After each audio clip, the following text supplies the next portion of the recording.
I was offered palliative radiotherapy in an attempt to keep me as comfortable as possible in the short time I had left, which made things even more difficult because although I had a well-developed tumour, I still had none of the what are so-called symptoms of lung cancer: cough, bringing up blood, fatigue, breathlessness. I had nothing. I felt absolutely perfectly fit. I returned to the hospital to see about this palliative radiotherapy, to be met by a different doctor who turned out to be an oncologist.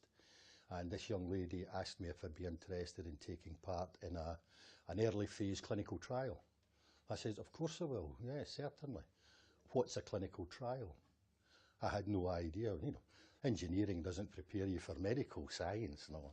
So she explained to me what medical trial was. It was an early stage. It would not be randomised. You would be straight in. You would get the new medication that was under test.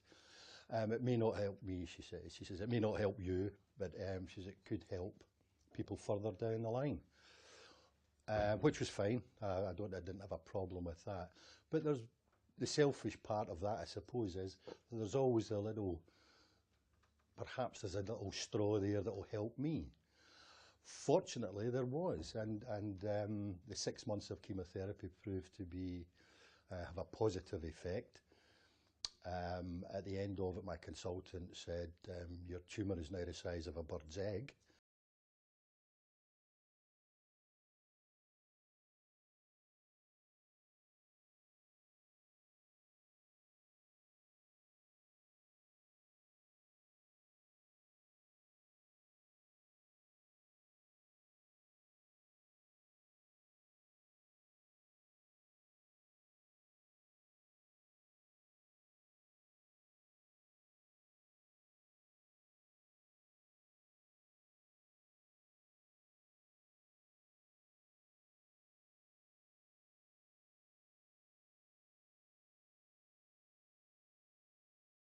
If you don't take part in a trial, you still get supposedly the best gold standard treatment that is available.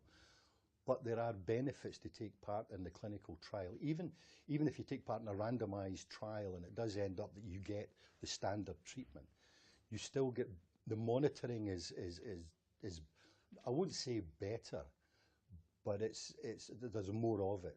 And that itself can be a reassurance to patients. And I think we have to educate many of the clinicians to make sure that they're aware that there are clinical trials available, and they should be looking out to be able to at least suggest to their patients that there are clinical trials and would they be interested in taking part.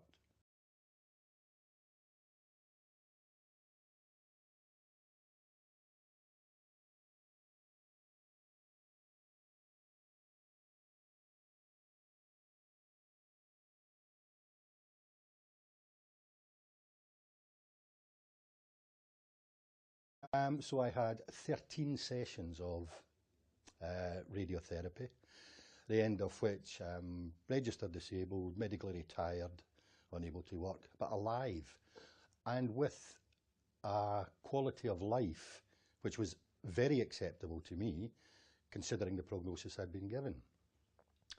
So a few years after that, I started getting over it, around about 1997, I decided, well, there was things happened during my journey which shouldn't happen to any patient. Delays in test results, delays in getting different appointments. I'm saying to myself, the tension and the pressure of being given a cancer diagnosis is bad enough without having these further stresses and tensions placed upon oneself. So I wanted to get involved in patient issues, but I didn't know how. And all of a sudden, by coincidence, fate, whatever, call it what you will, I received a letter from my consultant asking me if I'd be interested in meeting representatives from a lung cancer charity. So I went along, met another couple of patients, and I was a founder member of this charity's very first lung cancer patient support group, which we opened in Glasgow in 1998. And things just expanded from there. I got involved with the NCRI on the strategic planning group, looking at producing a report lung cancer research. I'm involved with NICE, I'm involved with the local, the West of Scotland Cancer Research Network, West of Scotland Cancer Network.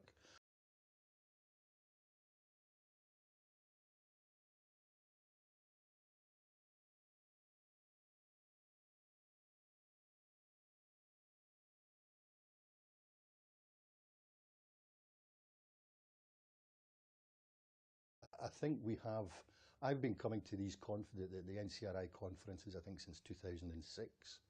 And I think the groundwork that was done by previous chairs of the CLG and the current chair right through, they have progressed things so well that we have much more involvement and take active roles within the conferences themselves. And I've seen a big improvement in that over the 6 years that I've been attending.